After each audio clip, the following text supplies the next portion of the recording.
السلام علیکم ورحمۃ اللہ وبرکاتہ۔ آپ دیکھ رہے ہیں ہمارا یوٹیوب چینل خطبات اسلامک آفیشل۔ سامعین محترم، جب سب راستے بند ہو جائیں اور تمام آپ کے کام رک جائیں اور نا امیدی پیدا ہو جائے تو ایک وسیلہ ہے جو دیکھ کر اللہ کی بارگاہ میں آپ دعا کریں، انشاءاللہ تعالی تمام بند راستے آپ کے کھل جائیں گے، اور جتنے بھی آپ کے رکے ہوئے کام ہیں مالک کریم اس دعا کی برکت سے ان رکے ہوئے کاموں کو چلا دے گا، اور جتنی بھی آپ کی پریشانی ہیں ان پریشانیوں کو خوشیوں میں تبدیل کر دے گا، اور جتنے بھی آپ کے دکھ درد ہیں ان دکھ دردوں کو خوشیوں میں تبدیل فرما دے گا۔ اور یہ ایک ایسی لاجواب دعا ہے اور ایسا لاجواب دعا کرنے کا طریقہ ہے کہ جس کو امام بخاری نے بخاری شریف کے اندر بھی بیان فرمایا ہے، اور اس طریقے کو کئی لوگوں کو ہم نے یہ طریقہ بتایا اور انہوں نے اس طریقے سے دعا کی۔ اللہ پاک نے اپنے فضل و کرم سے اور اپنی شفقت و مہربانی سے ان کی دعاؤں کو قبول فرمایا، اور ان کی جتنی پریشانیاں تھیں وہ ختم ہو گئیں، اور جتنے دکھ درد تھے وہ دکھ درد جو ہے وہ خوشیوں میں تبدیل ہو گئے۔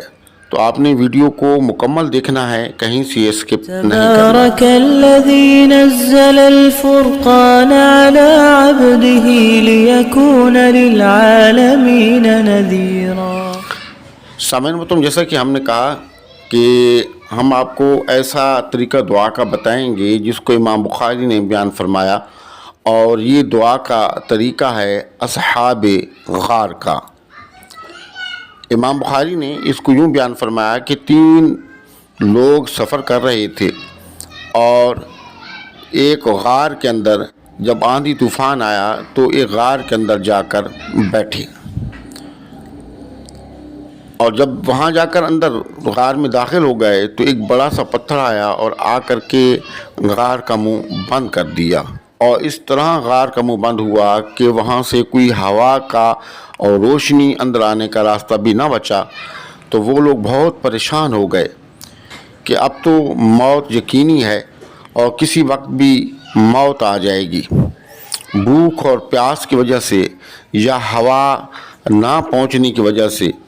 تو بہت پریشان ہوئے کہ اب کیا کریں۔ امام بخاری فرماتے ہیں کہ ان تینوں دوستوں نے مل کر مشورہ کیا کہ کیوں نہ اللہ کی بارگاہ میں سر بسجود ہو جائیں اور اپنے اپنے طریقے سے دعا مانگیں، اور زندگی میں جو ہم نے نیک کام کیے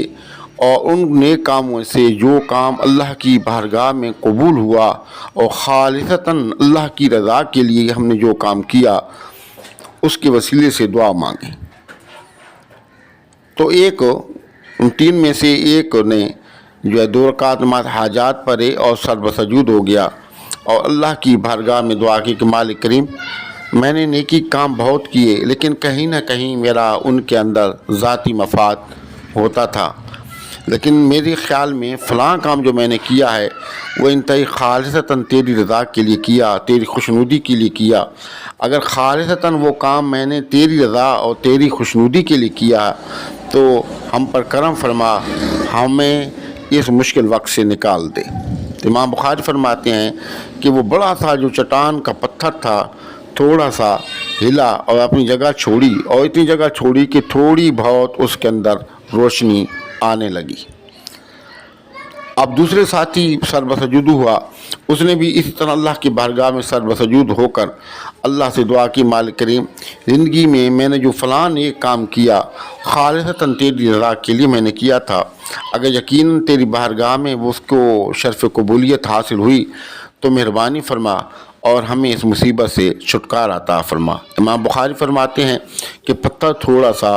اور کھسک گیا لیکن اس میں سے ابھی یہ بحر نہیں نکل سکتے تھے۔ اب تیسرے ساتھی نے بھی اسی طرح 2 رکعت حاجات پڑھے اللہ کی بارگاہ میں سر بسجود ہو کر دعا کی اور اپنے زندگی میں جو صرف اللہ کی رضا کے لیے اس نے نیک کام کیا تھا اس کا وسیلہ دے کر کے دعا مانگی تو وہ جگہ سے پتھر ہٹ گیا